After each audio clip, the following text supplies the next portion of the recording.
And good evening, everyone. It has been a long time, Trident podcast, but here we are right now to talk more about Mariners baseball. And this time, looks like we have a lot more to talk about than we did last time. Last time, I feel like we were just pulling things out of our butts. But Trident, how are you? It's been quite a time, and I would like to say it's been quite an emotional time for you, too. Yeah, definitely, definitely. I appreciate your support through everything. So thank you very much. And yeah, like we actually have some stuff to talk about. Last time we did a show, we were kind of in that lull right before spring training where no one's really making moves and everyone's getting ready to start baseball. It's tough to find topics to talk about. But now we're kind of getting back into, okay, now we got a lot of stuff to talk about. Now we do indeed. And here is the stuff that we've got to talk about. We're going to talk about the Matt Brash, Luis Uriah situation. We have updates on that. I mean, Mojo and Couch and Marine Layer have already covered that for you. But hey, it's our turn to cover things. Then we got some spring training updates. We're just going to go over those two little games that happened simultaneously. Spring training standouts and spring training red flags. Who could be the pitcher for the Mariners bullpen?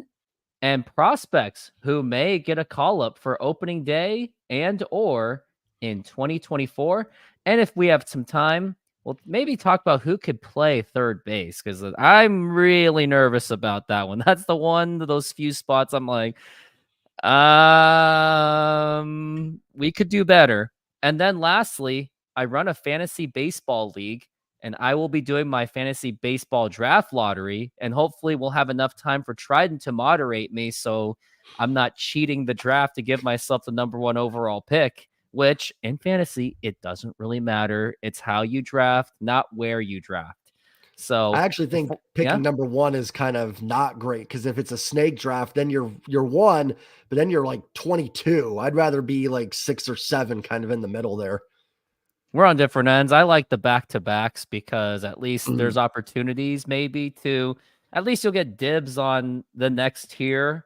I don't really like waiting, but, I am waiting anyway, but there's a spot where I can do boop, boop. Yeah. But anyways, before we even get started, this channel is sponsored by SeatGeek, and I've got to play it. SeatGeek is a mobile ticketing app for sporting events, concerts, and other events. They make the buying experience easier by the app ranking each ticket from 0 to 10 to see if you are getting a good deal, and you can see exactly where you are sitting. I regularly use that app, and I have had nothing but a fantastic experience with SeatGeek. Use my promo code ROOFTOPSPORTS to get $20 off of your first purchase. Link to the code, app, and website will be in the description, so take advantage, and thank you. Yes, since spring training is still going on, Kraken season still happening, or if you plan to go to Portland, or if you're planning to go to some Mariners games, because we got opening day on its way, use my promo code Rooftop Sports to get that 20% off. And also, come on, let's get our buddy Jay and get him some help too, because he's also sponsored. And tell us your code as well. Yeah, so mine is JS Trident. Same thing as Rooftop. Use that promo code. You save $20 off your first time purchase with SeatGeek.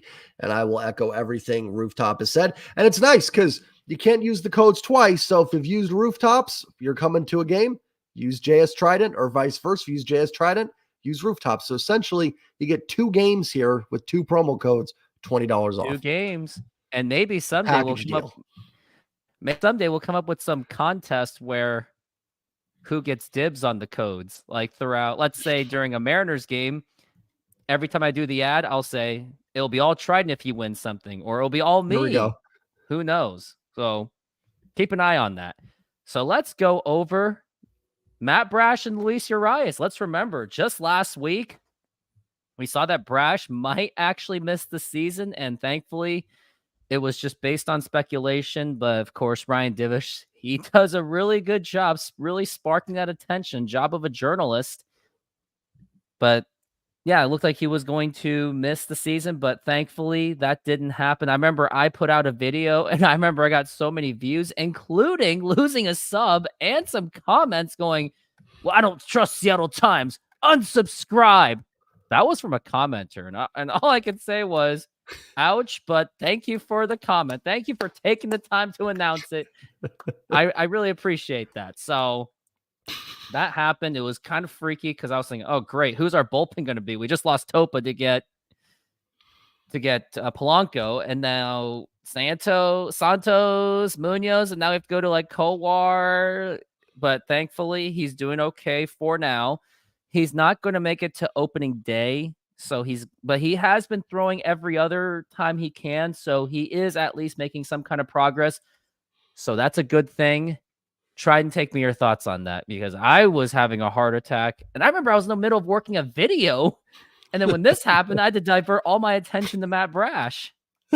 Yeah, no, I kind of experienced the same thing. I didn't get anybody, I think, that unsubbed for it, but I do notice when you do video speculating, by you, I mean all of us, people tend to get a little bit more frustrated. But again, I'm just, same as you. I was going off the Divish report, and it said that there were people in the industry that believed he was going to miss the season. So can't really ignore that, even though, I think we both said, listen, until something's 100%, you don't know. But obviously great news. And it sounds like the velocity when he threw today was good. He said the elbow is still a little sore. So like you said, I don't think he's gonna be ready opening day. I talked about this in my last video. In some ways, it could actually end up being a blessing for the Mariners, because if let's say Brash misses April, you get a more rested Matt Brash that doesn't have any miles on him from April come September. So, there actually is a scenario that if he can be back 100%, it actually works out better. But obviously, great news, because it was tough to start spring training with news that, okay, arguably the Mariners' best reliever. I mean, if you want to say Santos, Munoz, whatever, but arguably their best reliever is going to miss the season was a, tough pill to swallow. And what it really did, I mentioned in my video, is that, Santos was kind of a luxury when the Mariners required him, because you had Brash, you got Munoz, and it was like, wow, now you got a three-headed monster. But if you were to lose Brash for the season, now Santos goes from a luxury to a necessity. Like, okay, now you have to have that person in there. So big news that Brash, for right now, is in the clear and will pitch this year, which is huge. For now, but one thing I Mhm. will say for Matt Brash, as much as I love that violent form of his pitching, because when he does that, he looks like he wants to kill someone. He's like kicking someone. And I'm thinking, oh, did that catch up to him? Does he have to make the adjustment on his pitching form? I don't know, but I had a feeling that the way he pitches, it was gonna cause some kind of thing. Don't get me wrong, I love it. It's cool, it's catchy to watch, but it's also like, is it sustainable? But maybe that's just me overreacting to things. That's what we all do. But hopefully he'll be healthy, but another benefit out of it, not saying that it's good that he's in this situation, but there's also opportunities for who the Mariners have possibly in the bullpen in spring training, which this spring training really has been, it really felt like it has been basically training camp for bullpen pitchers, because Matt Brash is still recovering, and looks like they're still trying to figure out who those final that final spot could be, or final 2 spots could be to step up, because Mariners have a history of doing that where they find some guy in the bullpen literally off the streets. I mean, they could have gone into the streets of Seattle going, "Hey, you right there. Yeah, yeah, man, you're the pitcher. You you're getting a you're getting an invite to our training camp or spring training camp." But I don't know. But something Yep. to keep an eye on is Matt Brash. Hopefully he's okay, and definitely for spring training, my advice to you is pay attention to who those pitchers are in the bullpen that are pitching, because they are getting quite a bit of time, and that's usually what spring training is about, which is why we see that 1-9 season. And it's not because they're bad or anything, it's because it's what Scott Service is doing. He's trying to experiment and figure out which one's the right ones, and the ones that are probably giving up those runs, they may not get that job. But that is all for Matt Brash for now, and then the other update is about Luis Urias, where at least he did play today. He got an at bat, but before that, he wasn't looking too good. And the other red flag I've got on him, which I am finding very concerning, is he showed up to camp out of shape. And usually when you're out of shape and it's March, it's not like you can really flick the switch on that one. So That one I'm nervous about because even if he can hit, but if he's not healthy enough, that may hamper his defensive abilities, which I'm very concerned for third base on the third base because we lost Suarez, Seager retired, and now we're down to Urias and the platoon of Josh Rojas. And I don't know exactly if this is going to work out where you have Josh Rojas as a platoon and maybe Luis Urias, who's already banged up and reportedly out of shape. I mean, Trident, I mean, what do you think about this whole Luis Urias situation? Well, I mean, good to see that he was. Did he play third base today? Actually, He in the did, game. statistically speaking, he did play third base, but I don't know for sure how he did because I wasn't able to watch the game or Yeah, even listen to the game. same. So, but he did. He was in at third base. So that's good. Listen, I think you can throw all you. They got Brian Anderson in camp. You've got Michael Chavis. You've got Samad Taylor. So you've got a lot of names that could fill that role. And I've said in my videos, regardless of what you think of Luis Urias, he probably is the best bet to be the best player of that group of right-handed hitters that can play third base. So him getting back is a good thing. I think we can all agree with that based on what the roster is right now. With that said, I had the same thoughts as you when I read the out of shape thing. I will put a caveat on that. That was also the same article that mentioned Brash could be out for the year. So who knows, like we talked about a little bit, but you would think a guy that's been DFA, that's been kind of, bounced around, that had a rough year last year. That's the last person you want to see. I mean, you don't want to see anybody coming out of shape, but those are like, really, dude, like you came in out of shape. Like you should be the most in shape player trying to get, back to your form of a couple of years ago. So, I will say I'm glad he's playing third. I do think the Mariners need him to be healthy. I mean, he does have an option left. You could start him in Tacoma and go with Brian Anderson with Rojas to start the year. If you think Anderson might be a little better as a veteran, you could have Dylan Moore play there as well. So you do have some options there. They're all kind of like with the relievers, they're all kind of a pile there. I do think Urias is your best bet. So hopefully looks like he's back playing third base. So it looks like he should be ready for opening day. So that is a good thing overall. As for Brian Anderson, which I did look at his numbers, he does strike out quite a bit. Oof. In He's 96 not very games, good. in 96 games last year, 36 walks only, 108 strikeouts. If you play 162 games, you're basically another Eugenio Suarez production type without the home runs. So I Which don't is think pretty bad. I'm not excited about that. Yes, he had like a 20 home run season, but that was 2019 and he still struck out like a mofo. But it leads me to come up with this idea, and I think I don't know if it's considered a crazy idea, but how about this? Well, now here's the first least crazy idea. Depending how Ryan Bliss does, or Cole Young. Now let's go over Ryan Bliss. Ryan Bliss, who's been playing pretty decent, not really showing some pop, but he's more of that speed kind of guy. Maybe if he gets the call up, maybe you can play him at second base and maybe play him at third base and play Polanco at third base. So maybe that's another idea. Now, what I think needs to happen is Ryan Bliss has to perform. I think his batting average needs to be well above 400 to really get the attention of Scott Service and Jerry DePoto and Hollander to be like, okay, we'll give you a chance. But I think personally, I think it's a long shot. And I think the other long shot idea is depending how Cole Young does, do the Mariners dare to even give him a chance?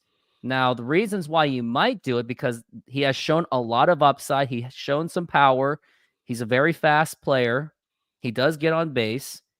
But the thing is, he has only played in A plus. So I think that would be quite a leap. And I think the last player who made that kind of leap before, I think it was either Mike Zunino or Dustin Ackley. And back then, in retrospect, it was considered rushed on when they played him and called him up. I mean, what do you think of the idea of possibly calling up the Ryan Bliss or Cole Young if worse comes to worse? Yeah, I think Bliss would be the most likely, between the two of them. I think he's just a little ahead in the development. Cole Young's looked tremendous though in spring training. I've been really impressed.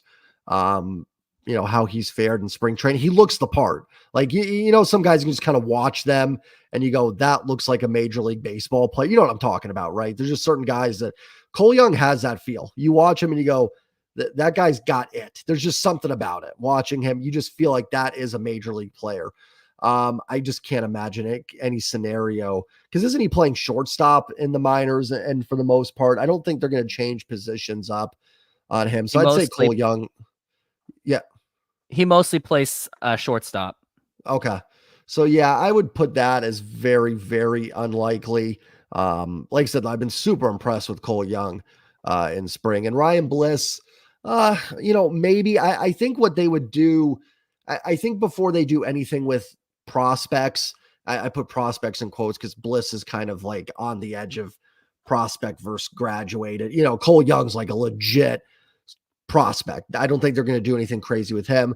But with Bliss, I think what they would do first, let's say Urias isn't ready, they're not impressed. I think you would see Brian Anderson or Dylan Moore, Samad Taylor, Michael Chavis, someone like that initially um, get those at bats would be my guess before they just hand it to Bliss. And they're going to give Urias an opportunity. I mean, they traded for him, and Jerry's not going to just throw that away. They're going to try to make Urias work. So I would say both those guys, I think it's going to take at least a month before in AAA before Bliss is up. And then Cole Young, I really don't know what the ETA is. I will say that, like I said, I've been impressed enough in spring training that it wouldn't totally shock me if we saw Cole Young this year. I still think next year, but I mean, and I shouldn't overreact to just a few spring training games, but Cole Young has really, really impressed me. But I don't see any way he makes it. And Bliss is more likely, but I still think that they would go with one of those other guys. And I think that's fair. I think if you have a plan for Ryan Bliss, I like what you said, if it really fails, Bliss in second, Polanco to third. I think that's something we may see May, June, if the Rojas Urias platoon is just not working out in any way, then I could see them doing something. But I think initially they'll stick with what they've got. I mean, this whole Urias thing, if he's out of shape and everything, and I was thinking Colton Wong was bad, but like the worst case scenario, like I'm seeing this as a situation where we might miss Colton Wong. I think that's how I'm feeling about this whole thing. And he's not doing great in spring training either. So it's just something to really pay attention to because that third base really does make me nervous.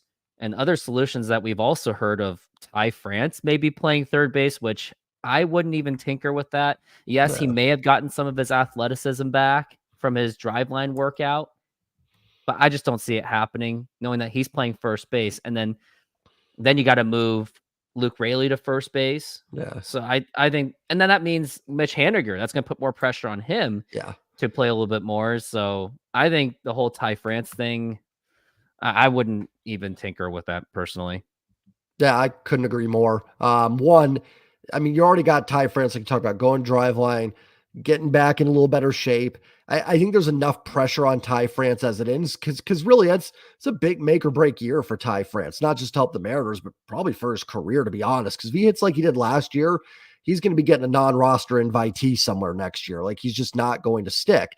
So I think moving positions on him is just putting too much on Ty. And like you said, I think it just creates too much movement. Then you got to put Rayleigh at first. Then you've got to rely on Haniger and Canzone more as everyday players. It just creates like 5 moves by doing that one. Whereas the other way with going with Bliss or something really doesn't create any more moves. It's just that move essentially. So yeah, I'm with you. If it's an emergency and like, hey, Ty France can play third base, then fine. Like that's what you got to do. But in terms of actually doing that for this roster, I'm with you. That's a no for me. Yeah, I think we can put that away. And unless the So that means Mariners you'll are do it. willing, unless the Mariners maybe they can go out for a trade because we just saw that the Giants signed Matt Chapman, which I remember that whole time I was begging on my knees, like, please, Mariners, just please do it. Like, do some stupid deferral Shohei Ohtani contract, or just do something with like a player option, just anything, because I really do feel that this team isn't that far away from at least returning to the playoffs. And at least if you have Matt Chapman, at least that just gives some kind of hope. But seems that John Stanton's like, nope, we are sticking to this payroll. I am not bending any rules for anyone, no exceptions. Well, at least he's sticking to his guns, I guess. So I, I won't get on them too much for not giving Matt Chapman that contract. I mean, I wasn't against it. Had they done it, I wouldn't have been like, oh, how could you? Because I'm with you. I do think Matt Chapman, if you'd ask me, like, Jay, who do you think is the best option in third base in 2024? You give me the Urias Rojas platoon, you give me Bliss, Anderson, and whoever, all these guys, and Matt Chapman. Gun to my head, I'd probably say Matt Chapman is the best bet. But I will say, if you look at Matt Chapman last year outside of March, April, he had an 84 WRC plus, so his offense really fell off. We should not eliminate his best month. That still counts. But the defense is great. You're going to get great defense with Matt Chapman. But 20 million this year, 18 next, 16 with a player option that if he sucks, he's going to exercise that option. So you're going to be stuck. I don't know. I can live that they passed on Matt Chapman there, to be honest. I don't think it's like a terrible deal for the Giants. One thing you could do is JD Davis could be available from the Giants now, so you could look at doing that. But I do agree with you in terms of like upgrading third base. I do think Matt Chapman would, at least for 2024, have been a better bet. So I do think it's fair for people that wanted Chapman. I think maybe that I did think of that JD Davis, because if Matt Chapman's on the Giants, that does leave room for him to get traded. And he did have a decent season last season, 18 home runs, batted 248 with a 325 on base percentage, but he struck out 152 times. So tough to see the Mariners really like reeling any of their prospects, because right now, the best prospects that the Mariners have right now, like best premium prospects, they can't even drink. And they do have a lot of upside. Like Johnny Farmello has shown some Mm-hmm. flashes of potential. We have Harry Ford, Cole Young, Colt Emerson, Lazaro Montez. There's a lot of exciting prospects. Felmin Celestine, who hasn't even started yet. But I think ultimately, I really think, like, we all agree, they really are going to try with that Urias project, and maybe Dylan Moore at third base, or Samad Taylor, or I don't know. But I get the 2019 feels is how I'm feeling, because that's exactly what happened when Seager was injured. They had to mix it up with like Ryan Healy, who was never a Mm-hmm. third baseman. Oh, I remember watching him play defense. It was He was it rough. was bad. I, It, I do think it can work with the Urias Rojas platoon. It's not like Urias is totally far removed from being a productive player, and he was injured off and on last season. So I do think you can get a bounce back from him. Rojas has looked solid so far in spring and was solid in the second half last year with the Mariners. So I don't think it's crazy that you could get decent production. Now I also think it's very possible that is a god awful platoon that doesn't work out at all. So I certainly will respect that there is a wide spectrum to that. And I don't see them getting JD Davis. I brought up JD Davis just because like it's another trade. They already traded something for Urias. Now I'm not, gung ho for Isaiah Campbell or anything, but it is, a decent player that they gave up. So I don't see them making another trade. I think they're getting Urias back out there, and I think that was their game plan is Urias Rojas. I could absolutely see it working out. I do think it can. I could see it bombing completely as well. But I think there's enough production there that if you get the right production from everybody else, I think it can be fine. We'll see in a few weeks here. we will absolutely see. And we have talked quite a bit just on Matt Brash and Urias, but they were both very heavy, sensitive topics, because injuries to one of our best bullpen pitchers, and a possible injury or someone not looking good for one of our more critical pieces that the Mariners really need to figure out eventually. But we are going to move on to quick spring training updates. Now, we're not going to go over every single game that we should have been covering. I just won't do that. There's just not so much time. But the Mariners played a split squad, which I do like. I like those kind of games because that means they get to maximize and play everyone possible. But unfortunately, the Mariners lost both games. They lost to the Cleveland Guardians 4-1. And now when I looked at that game, that seemed more of the, for the pitching standpoint, that was probably more just about developing the pitchers and seeing which one can actually work. Any standouts out of that?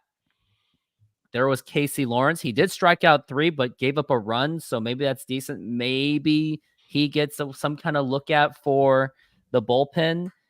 Other standouts, I would say Stout. He gave up 1 hit, but he struck out 2. So those are the ones that really stuck out the most. And as for the hitting part, Polanco was 2 for 2, had a good game. Cole Young got to play. Dylan Moore is actually hitting pretty well. I think that's one of the more under the radar things. Luke Raley struck out twice.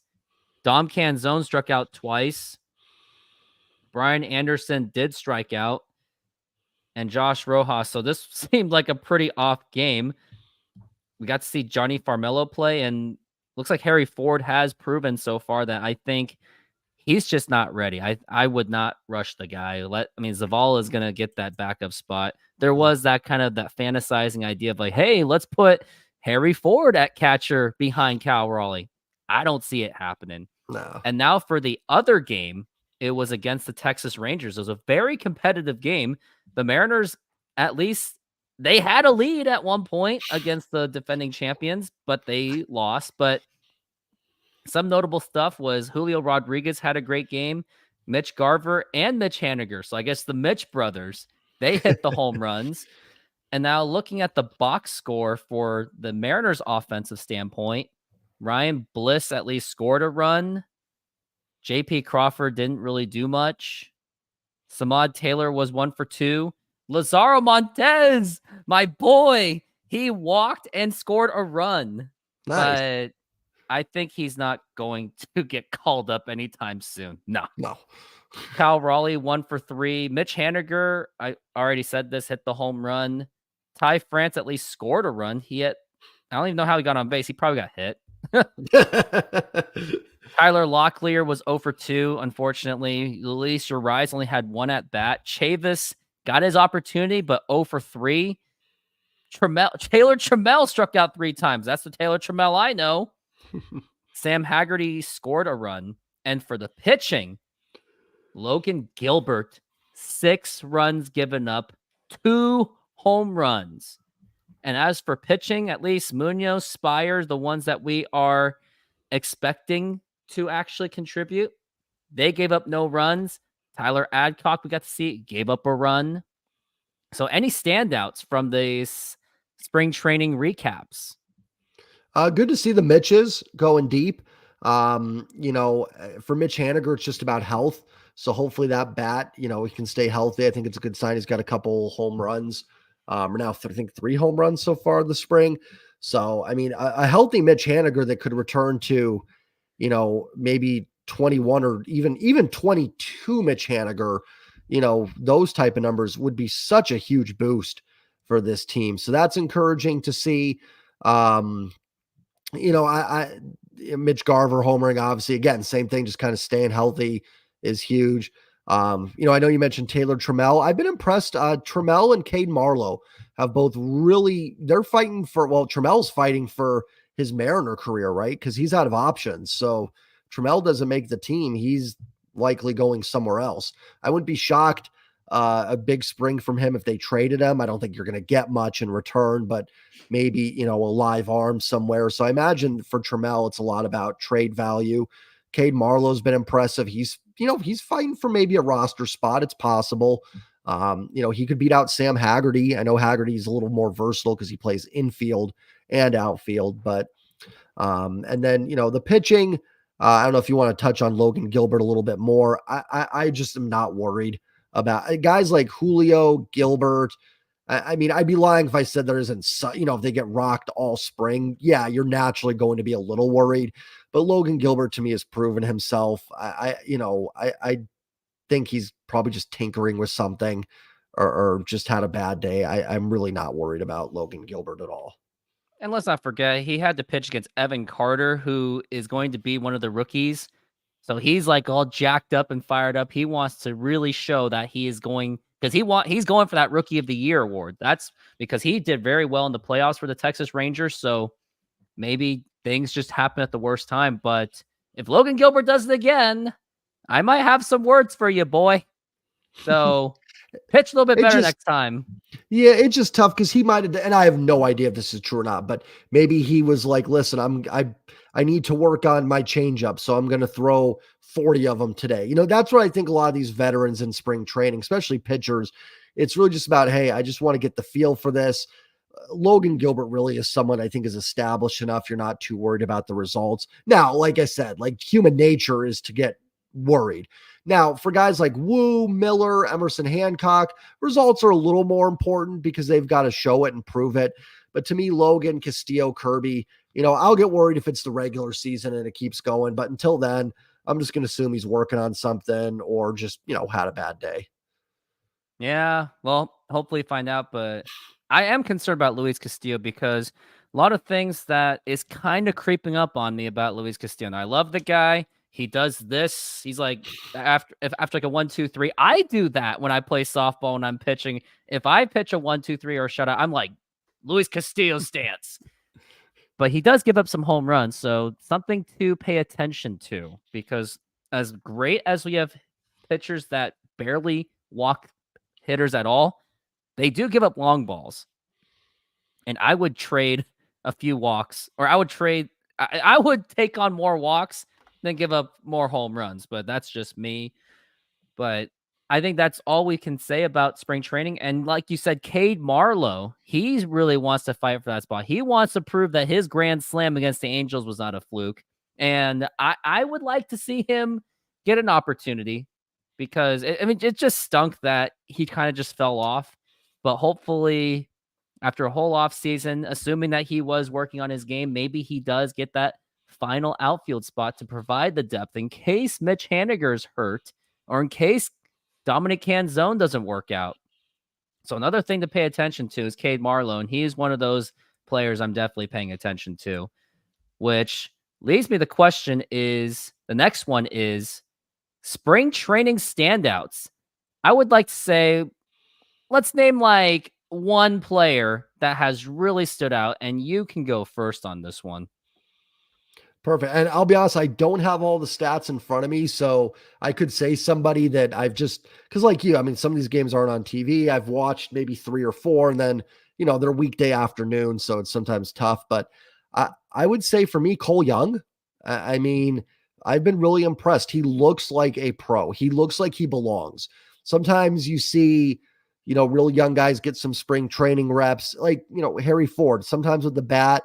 Although he's impressed me defensively, he's looked a little overmatched in a couple at bats. Cole Young to me has not looked overmatched at all. Now, I haven't kept track of what pitchers he's faced. Maybe he's just faced all minor league pitchers. I honestly haven't written that down or anything, but it just looks like, Hannah, how you doing? Good to see you. Appreciate the shout out. Thank you. He just looks, like I said earlier, like a professional hitter. I just look at Cole Young and just has that kind of it factor. Like he does look like it. Honestly, like this way I put it, if I don't think it's going to happen, but if Cole Young was your opening day shortstop, it would not shock me if he had a solid season. Like that's kind of where I'm going with this. I'm not, for anybody watching, I'm not predicting that's going to happen. I'm not saying I even want that, but he looks like someone that can handle the majors already. He really does look like it because when I saw him in a couple minor league games, he looked really good. And looking at his numbers, he does walk a lot. So it looks like he does make those pitchers work. So I expect big things from Cole Young, but I just don't. I think we agree that we're just not going to see him being called up unless everything goes to hell. Like if JP Crawford got hurt or like everyone got hurt in the infield, then maybe they'll think about it. Or but I don't expect the Mariners to completely rush a guy considering who just completed his season in A plus. Yeah. Now, unless he went to college, maybe, because usually college players are more seasoned by then. But I just don't see someone that we just got out of high school going all the way to the majors, Yeah. all the way from A plus, because that would be a heck of a jump. And then you also have to consider and put to account that maybe half those hits that Cole Young got, maybe they were off of guys who are also just working on their pitches or may not even have a Yeah. job. So that's another thing that has to be put into account. But it is still encouraging to see him do something because it's better than nothing. Because we're seeing prospects like Harry Ford and others not even do anything except Right. throw a guy out from his knees. That's what Harry Ford did. But now the standout for me, I'm going to say Jackson Kowar. I'm hoping that Mariners get a lot out of him because of that Jared Kelnick trade that still stings to this day. I guess they just didn't want to deal with his kicking the cooler attitude. But hopefully Jackson Kowar, who has yet to give up a run in spring training, maybe he'll get the final spot. So that's who I think is the standout for this. That's who I think is a standout for the Mariners in spring training. Now, real quickly, do you see any red flags in spring training? Like, I think we've already addressed that Luis Urias out of shape. I think that's a red flag in my opinion. But do you see any red flags? Not really. I mean, it's so hard in spring to like, we can praise, like, yeah, you made a great point. Like, I'm praising Cole Young. Well, if I'm saying Logan Gilbert's working on pitches, who knows who he's facing? Could be someone just working on pitches and doing well. I think the only real red flags would be the two you talked about, Matt Brash's elbow, which obviously we got good news, but I would still say probably not completely out of the woods, because all it is like, okay, it's not needing surgery, but if it's still sore and still sore, what's going to end up happening there. And then, Urias with Urias, I will put the out of shape in quotes because we don't know for sure, but that was what Divish talked about in the article, like you said. And then, just not being able to throw from third base or play third base up until this week. Those would be the biggest two for me. In terms of production, it's hard to get too worked up. I mean, I haven't seen much out of Luke Raley yet, but how many at bats has he had? 9, 10, who knows? So yeah, nothing really. I just think like the injury, avoiding injuries. I think Brash's elbow would probably be the biggest red flag that to me, at least so far. Yeah, Luke Raley, I actually got me to look at his numbers. He's only gotten one hit so far. He is in 10 at bats, he's batting 100, so only one hit. I mean, hopefully he can at least pick that up to not make us feel nervous. Right. But I would say my red flag so far, I would like to say just the bullpen in general, because it does seem Yeah. like Matt Brash is hurt. So who's going to step up? I mean, and we don't know who's really going to be there. Like we saw Vargas off of the Eugenio Suarez trade. There's games where he shows that he could step up and be that final guy. And there's games where he just doesn't have it at all. He's just very flip-flopsy. So those are my red flags, is that bullpen. And I said it Yeah. last year that I was concerned about the bullpen. But this year is, I mean, that Matt Brash really throws me off, because when you Well, lose Matt Brash, it causes you to like, okay, who's going to take over his spot, at least for the first month?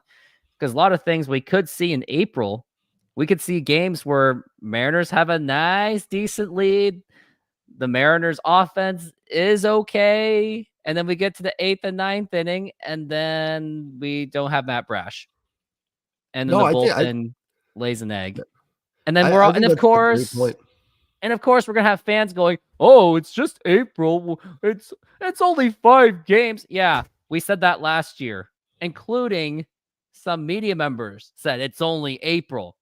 What happened again? How many games did the Mariners miss by again? 1 game. So every game counts. Even in April, they do count. Yep. Now, we all agree that if they lose 10-0, fine, whatever. I'll brush that off.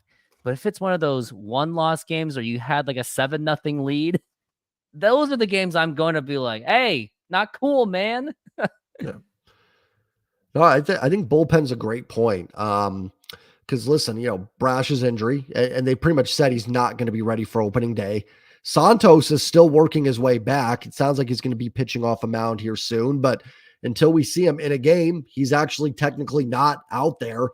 Munoz looks like he's back with velocity, but and I'm not trying to sound like a negative Nancy, but Munoz kind of has a similar, throwing motion to Brash, throws sliders. Like he could get hurt too. I'm not anybody could get hurt, but you know what I mean. Vargas has got the stuff, but he's up and down. Trent Thornton can look good, but he's home run prone. So, that bullpen, Gabe Spire is probably your best bet after that. So it does. It thins out the bullpen. It can thin out very, very quickly. Now, Santos could be fine. Munoz could be fine. Brash could be back by the third week of the season, and we're all good to go. And Coar's solid, and Thornton does enough. You know what I mean? There's enough to cover it.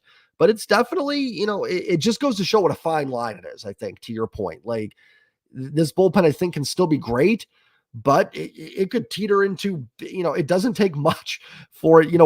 Hey, Munoz had a setback or something away from this bullpen being really bad. So it doesn't take much. It really doesn't.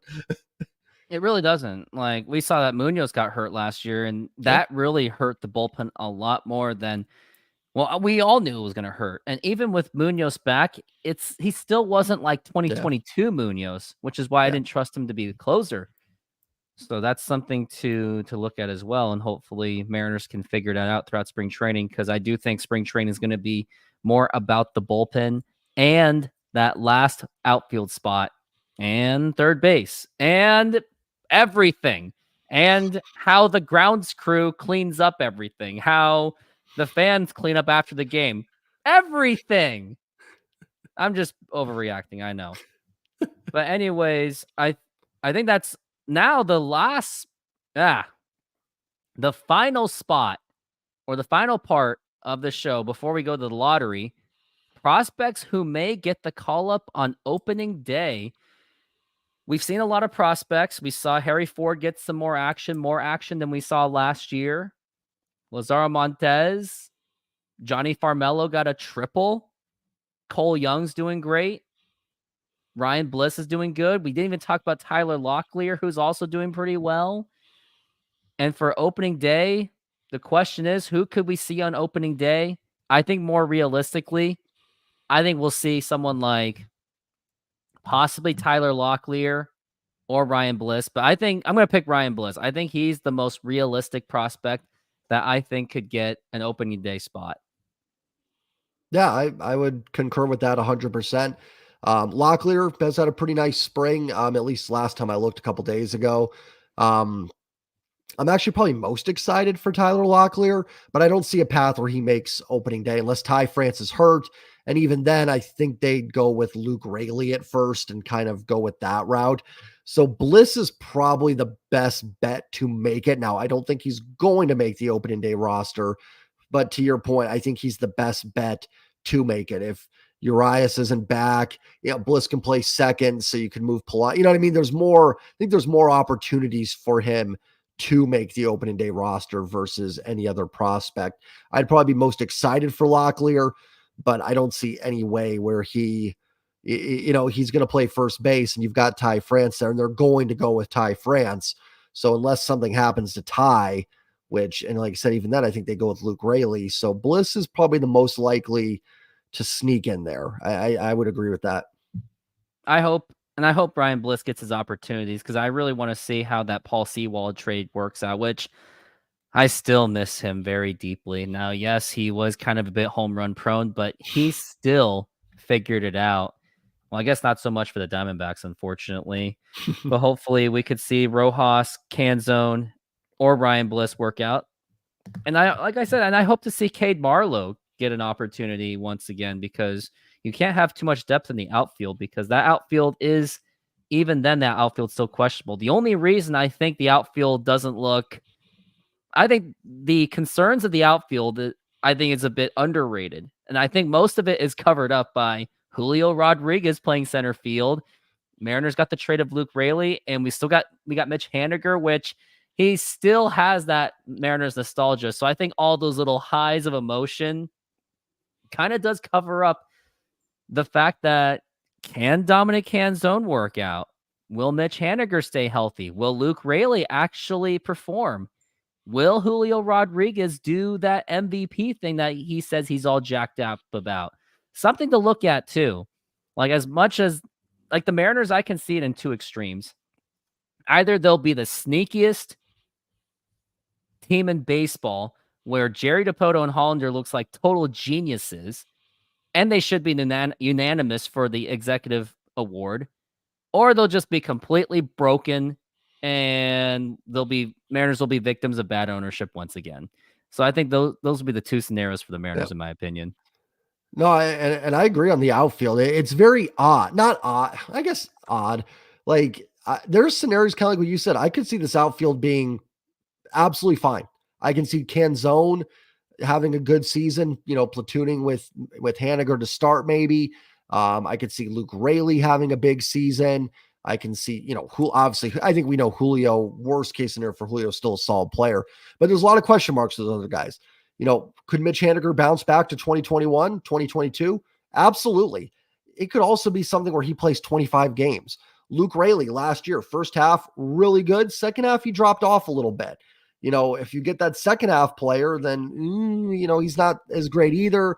Canzone, do we get that kind of first couple weeks Canzone? You know what I mean? So there's a lot of here or there with the outfield. And there's a scenario where it's a really good outfield. I really do believe that.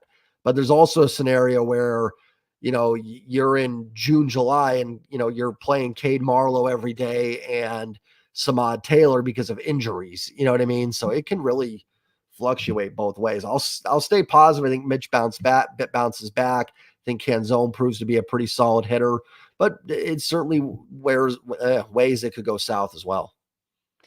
Well, if it makes anyone feel better, Mitch Haniger is healthy every 3 years since 2018. In 2018, he had that all-star season. 2021, 3 years later, he had that near 40 home run season that came out of nowhere. And now we're in 2024. Yes, he's a bit older, but maybe that lucky every 3-year thing might work out for him. And he does have a slightly limited role than what he had before. Like in 22, when he was injured, he was playing full time. 21 playing full time, 2018 playing full time. But this time, he's going to play a little bit more of a platoon kind of thing, which I hope he does. I hope the Mariners don't make him play every single day because we cannot afford to have another injured Mitch Haniger again. I mean, we went through 2019 or 2017, he got injured. 2019, he broke his balls, I guess. And then 2020 2020, he didn't even play because of COVID. Yeah. 22 got hurt. 23 was just pretty much gone. So I don't know. Hopefully, Mitch Haniger is healthy because him being healthy could make up for the fact that the Mariners had to deal with 200 strikeouts from Teoscar Hernandez. And I just happened to catch both times on the live shows of mine where he let the ball slip right past him. And I have both of them on the shorts. I forgot about those. One of them was in the Houston game. It was the Houston game because after the whole Julio and Hector Neris kind of altercation, and then the other one was in Chicago where they should have swept the White Sox. And I do think that Teoscar, whoopsie, caused that. But that's a little bit too much in the past. Now we have 12 minutes left in the show, and I'm going to use this last 12 minutes on my fantasy baseball league. It is a league of 8. I was hoping I got the invites from our Mariners friends, but I guess they're like, nah, that Joe guy, nah, he's too crazy for us. I accept it. It's okay. I'll wait till next year. Because I did learn a lot from last year's YouTubing of hey, you can say whatever you want, but just say it in a way where you're not going absolutely nuts, which I admit to that. I did that. Do I apologize? Obviously not. But do I say I should do better? Obviously, because if I'm getting a bigger audience, then I do got to improve my brand. Anyways, I'm getting way too much into this, but I'm going to conduct our lottery. It's going to be 8 teams, including myself in there. I just got to find my draft lottery cards. I literally just had them. Like, I just wrote them. Here they are. So here are the contestants, and the Trident's going to make sure that I'm not cheating the draft. I got to make sure that the drum is like in perfect. Okay, good. So we're going to introduce our players, and I'll give you a brief thing about them. This is Mark. We played baseball together. His sister plays on the Special Olympics basketball team. I do practice with this basketball team. And Mark, we also played basketball together in middle school. We're still good friends. And he was right next to me when Cal Raleigh hit that home run. And you do see it in that clip. My friend Greg, he's also on that Special Olympics basketball team. He's very passionate in fantasy baseball. He loves Mariners baseball. I've never seen a fan more passionate than him. And for you, Jay Trident, when I asked him which YouTuber he prefers, me or you, or even Mojo, or Couch, or Marine Layer, he prefers you. He says you're the best out of all of them. Oh, good man. I like Greg. He says that he's better. By the way, he's not even subscribed to me. Wow. Well, he should subscribe to you. Your buddy. He's got to give you a sub at the very least. I guess best friends hold high level of accountability too. Good point. Good point. That's what best friends still got to earn them. Well, if he's watching this, I appreciate it, Greg. Thank you, my friend. And now, myself, the rooftop, or it could be you because we're both Joes. True. I'm the commissioner of the league. No one likes me. We got Matt. It is Mark's brother. He watched me play baseball in middle school. That's one of my only few memories. Then we got Craig. Craig does not like me that much. Now we're friends and all, but he does not like my Mariners takes. He always says I have the most ridiculous takes, but he does play my football league, basketball league, and baseball league. We were at least good friends in high school. We were in the same graphic design class, and we annoyed each other every single day. And then our friend Nelson, he's actually been on this show. Yep. He moved to Texas recently with his family. We do miss him very deeply, but he moved on. We still talk, don't get me wrong. And then we have our friend Mike. Not the Mike. Just kidding. This is my cousin, Mike. I swear, he's my cousin. But he's also in it. He also plays softball with me as well.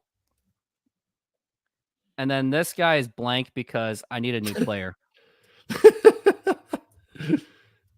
All right, we're going to spin the wheel.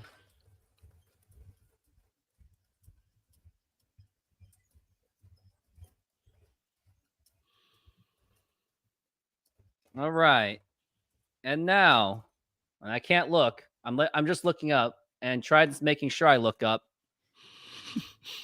The 7th pick the 8th pick in this year's draft will be made by Greg. Oh, he's not going to be happy about that. Now he's really going to believe that. Now he's definitely not. Yeah. Now you're definitely not getting a sub. He's like, nope. I'm just going to make another account and give it to the Trident. That works too. The 7th pick will be made by Craig. Well, he already doesn't like me at all, and he's definitely going to call for conspiracy. He does that all the time when he doesn't get the number 1 pick. The 6th pick will be made by Mark. Mark, who was part of history. He was with me when Cal Raleigh hit that home run. The 5th pick will be made by my cousin Mike. Mike, who actually he pulled the upset on me in our women's basketball fantasy draft. Fantasy basketball. I actually play women's fantasy basketball. It's a league of 4, and the number is actually fair enough too. Is that for WNBA? Yeah, WNBA. The I wouldn't be able fourth to do even overall regular NBA. pick will be made by myself. So I didn't really cheat the draft after all. Although you're right in that meaty part right there. That's a little I'm definitely not getting Julio. I don't think I'm getting Julio in that pick. you maybe at 4. I don't know. I don't know enough about fantasy to like you know what I mean? Like I know the game, but it's like people ask me, "Oh, what do you think for fantasy?" I'm like, I have no idea who's valuable in Who fantasy. I knows? mean, yeah, The third pick will be made by the player to be named later. TBD. Yep. And the second pick will be made by Matt. And that means that the first pick Nelson. in this year's draft will be made by Nelson. Congratulations on your number 1 pick. Very happy for you. And I hope that you can get out of being last place because no hard feelings on him. He's last place in literally every single of my leagues because he never checks. He's literally there for, he's literally in my league for vibes and drafting. That's literally it. he, everyone's got to have that one team they face every week. They know they can get that W. I think he's pulled some upsets before by accident. That's the Like, worst when you lose to I that. think he's actually beat someone where in football, he didn't even, he had one less player and he still won. Oh, I've lost fantasy footballs to a guy that same thing. Forgot to play somebody at a position. I just had a bad week and he had a couple players go off and lost the match. It happens. It really does happen. But those are the results of the picks, and I hope I can make it to that league next year. It'd be a lot of fun if I was part of Yeah, that it league. should be pretty fun. Who knows? Yeah, I hope it goes well. I hope it goes in success. But that is going to be it. That is literally everything we have covered. I am looking to be back on Tuesday because Monday I won't be there again because I have another set of friends that just want to throw another birthday party Oh for yeah. me. Happy So, birthday. Happy yep, birthday. I my birthday forgot was to. yesterday. Yes. Usually Happy in my birthday, my policy friend. of birthday, I make people figure it out. I don't just do that whole, "Hey, it's my birthday," because I don't like What seeking attention that yeah. way. What why are there balloons on my Twitter account? What happened? Oh, it's my birthday. Yeah. But for me, it's like I like when I was at work, I made people figure it out. Like I don't like saying that it's my Same. birthday because like then you're just seeking attention. But it's more Yeah. cool when people figure it out. Well, I'm starting to get to an age now where I'm trying to stop my birthdays as I get closer to 40. So, Okay, is there a way to stop that? Because yeah, I'm I'm now kind of 32, and no one will believe I'm 32, but mm, I'm feeling it. yeah, I feel it. It's not fun. Like I have to walk a whole neighborhood just to make up 5 pounds, and I'll be able to make up 1 pound, basically. right. Yeah, I'll be 37 next month. So, Oh, hopefully by the age of 40, we'll be passive incoming by then, yes. which And we'll we have celebrated kind, the Mariners World Series. yeah. I mean, I wonder. Now I'm gonna make the poll question: what happens first? Us being very successful in YouTube, or do the Mariners win the World Series before that? Who knows? But Us some being would, successful. statistically speaking, that's unfortunately more likely. And I hope Well, because we already are. I mean, like we've talked about it before. I don't want to turn this into this, but 8% of all YouTube accounts have over 1,000 subs. So truthfully, like we have been we're successful in that here, you tier, know. yeah. And Yeah, I mean, hopefully we can land some more sponsorship deals because one thing I've learned in YouTube is your views are nothing more than just marketing yourself. Like mhm. they are not your money makers. Like look at Mr. Beast. There's a reason why he has a ton of sub businesses because he knows himself that the views alone are not going to build his channel. It's everything else around. And hopefully for us, we can find more people. And most importantly, hopefully we can grow them too. Yep. But that's going to do it for our show. Thank you very much for making it to the show. I'll be back next week. And then hopefully after that week, it'll be Mondays. I don't know, but that's going to do it. Thank you very much for watching. and go Mariners. And Matt Brash, please get well.